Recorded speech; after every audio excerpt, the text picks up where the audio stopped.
Right, we've got a little video here that really was inspired by one of our viewers, Tim Englefield, and he basically asked us 3 questions, and the questions were things you should know, things I wish I'd known, and the best tip given to me. It just got us thinking. Actually, we were just chatting on our little walk just now, and we sort of started chatting about those things, and I thought, well, you wish we'd recorded it while we were on been our walking walk. along filming it, so probably brilliant. Yeah. It won't be half as good as this one. No. So let's start with things you should have known. So things we should have known, I guess, really, isn't it? Yeah. And I think the first thing and the most important thing is it's really is an expensive purchase, and those mistakes can be really expensive if you buy the wrong vehicle. Now, a little while ago, we had a Bailey Compact with a drop-down bed, didn't we? We did, yeah. The famous drop-down bed. We had kept it for, was it 8 months? 8 months, yeah. We had various problems with that drop-down bed that in the end we decided we would rather have a fixed bed of some sort. Yeah. And we've lost a fair bit of money, didn't we? So that was our... We took a whole year hit of depreciation. Yeah, because it was brand new van. Yeah. And I mean, the main reason we went for it was its length, because at the time we wanted to fit it on the drive, but there were a lot of things that we should have thought about. Yeah, I mean, we didn't like getting in and out of the bed. The bed wasn't as comfortable as we'd hoped. It moved about in the night, and top it all, the electric mechanism wasn't working when we first bought it.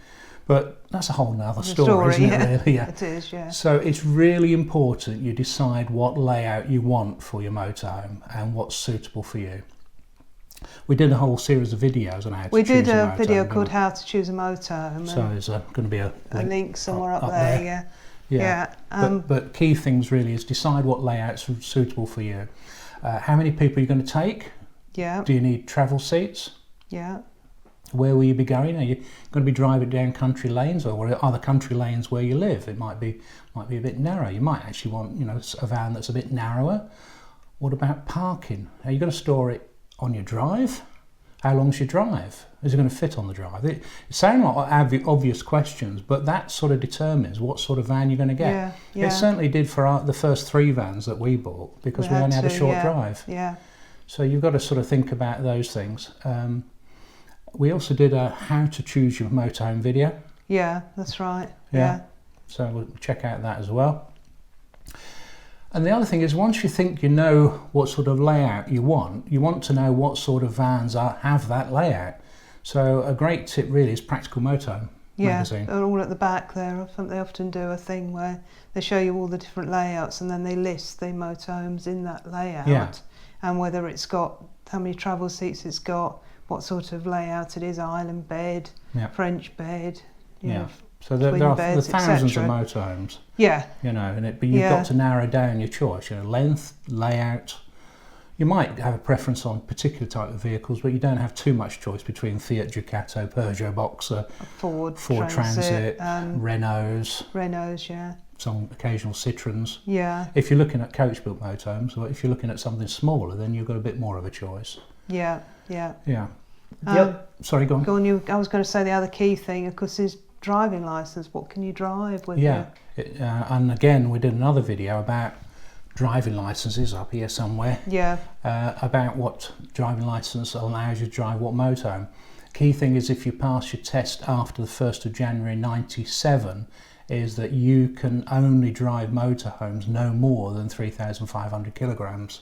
So that might limit your choice a little bit. But having said that, a lot of manufacturers are working really hard to produce vans with good layouts under 3,500 kilograms. Yeah, I mean, it's amazing. I put together the list for last October's show. A lot of them, we had 50 vans to look at, and I think at least 40 were 3.5 tons. Yeah. So it's not. Oh my God, I'm never going to drive a motorhome. No, there are more and more of them at that level. Yeah. Okay. Are you going to be towing with the motorhome? That's a whole different subject. Do you want to take a small car with you, like we do? It's not, I wouldn't, if you're new to motorhomes, I wouldn't immediately jump into that, to be perfectly honest. It might be something you want to sort of customise yourself to, but you will have limits on how much you can tow as well with your licence. So again, there's another. Do you want to do the up here? I don't know whether you've got allowed any more up there. Well, you see, the thing is, we've done nearly 300 and it's nearly 400 nearly now, 400 isn't it? 390 videos. Yeah. We make more videos than we know what to do with. So if we keep referring you back to videos, it's because at some stage in the past we've probably done a video on it. Yeah. And that brings you neatly on to accessories, doesn't it? Accessories. For which you have done a whole series. A whole series of videos. So I might have to put a link to the playlist up there. Essential, recommended and nice to have, haven't you? Yeah. Don't buy everything at once. No. If you buy everything at once, you'll probably eat into your payload and you won't be able to use the motorhome legally anyway. I think when we first got our first motorhome, we just went round and bought some pots and pans, didn't we?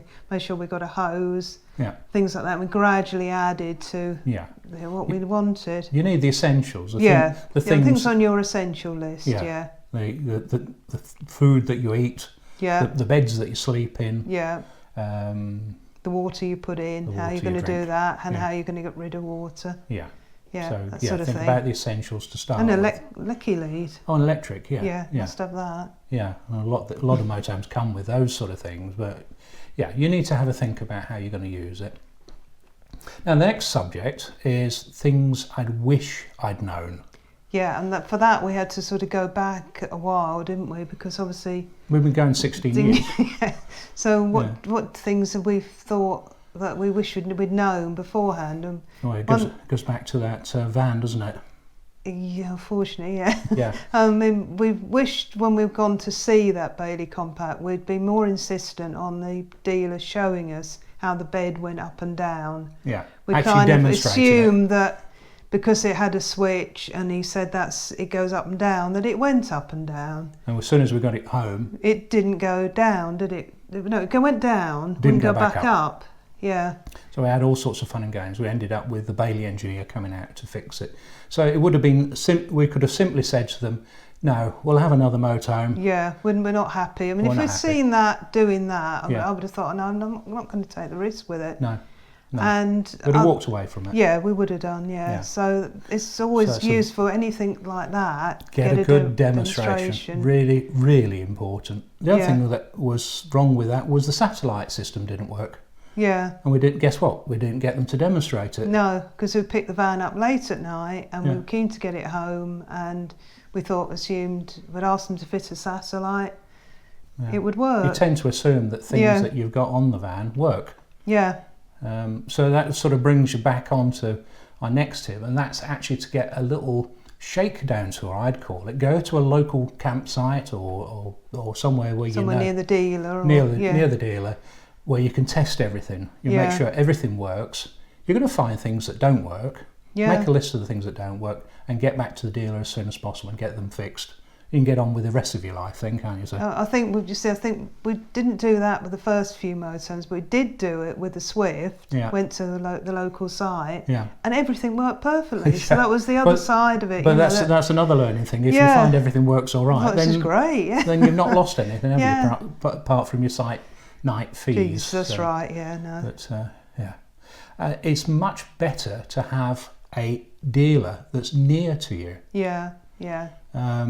had a dealer who was 50 miles away. With the second van. I mean, fortunately with that was sort of cruise staff fire, wasn't it? Nothing much major went wrong with that, but it was still... Well, there was a suspected leak, wasn't there? And they had it for a week or so. So we had to hire a car to get back from Northampton back to home. And that was that Golf, wasn't it? And that was famously when the stone came from a lorry. And that's a whole different subject though, isn't it? What I wish I'd never done in a hire car. I hired a Volkswagen Golf, a brand new Volkswagen Golf. I was taking it back to take it back to the hire place, and it wasn't a stone, it was a brick.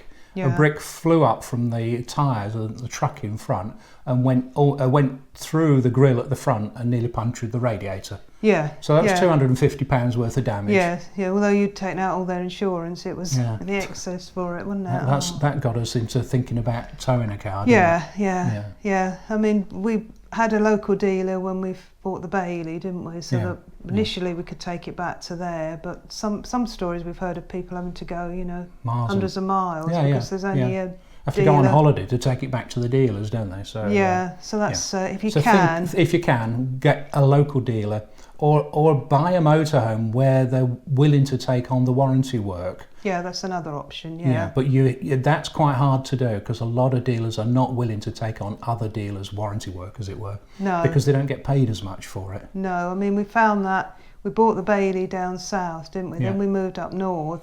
And then you did struggle to find somebody that would do the warranty work. Yeah, they said, "Oh yeah, we'll do it. We'll do it." And do you think I could get them to do something? No. So that's another. So don't do that. Have a local dealer. This was mine. I'm not sure about this. But go on. Go for it. We bought a Cadillac, didn't we? The big one that stands on the stand with all the things. Yeah. And then we used to take it with us. We'd probably just use the grill thing, wouldn't we? Yeah. And you keep sort of trying to get it out of the cupboard. Weighed a ton and took up most of the cupboard thing. And we thought, well, isn't there a smaller barbecue we could get? So we bought the little one. And we found just for us. That's been fine, isn't it? Unless you're cooking for lots of people, then a small barbecue is all you need. Yeah. So we use the big one at home, don't we? Yeah. Well, you do. Well, in the summer we can use it in the garden. So it's fine. Yeah. It's fine. This was my one. We've got a roll. We still have actually, but we've got a roll flat hose. You know, one of these things that the hose actually goes flat, and when you put water in it, it expands. It rolls up nice and neat. I think they're an absolute pain in the what's-it. When you have to unroll them, you have to unroll them all the way anyway, otherwise they don't work. No. So you unroll them all round the campsite to fill up from the water point. Yeah. So you've got like 40 odd feet of hose. You switch the tap on and then it instantly sort of kinks itself.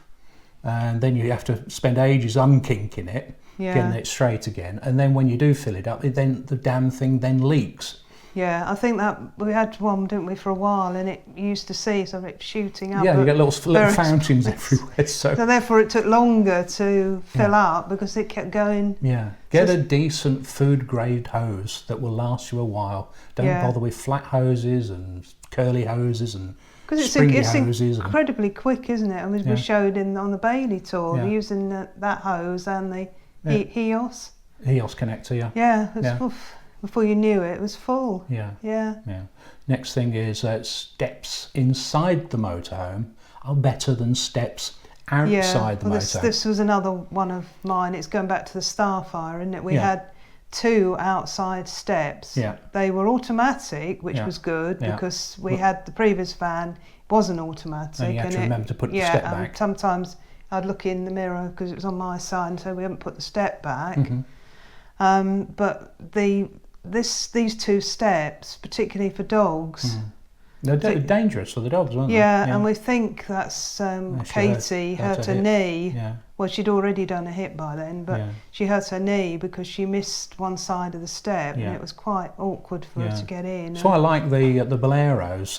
It's got no step as such on the side of it. It's just a low entrance, so it's relatively easy to get into if you're relatively fit, I guess.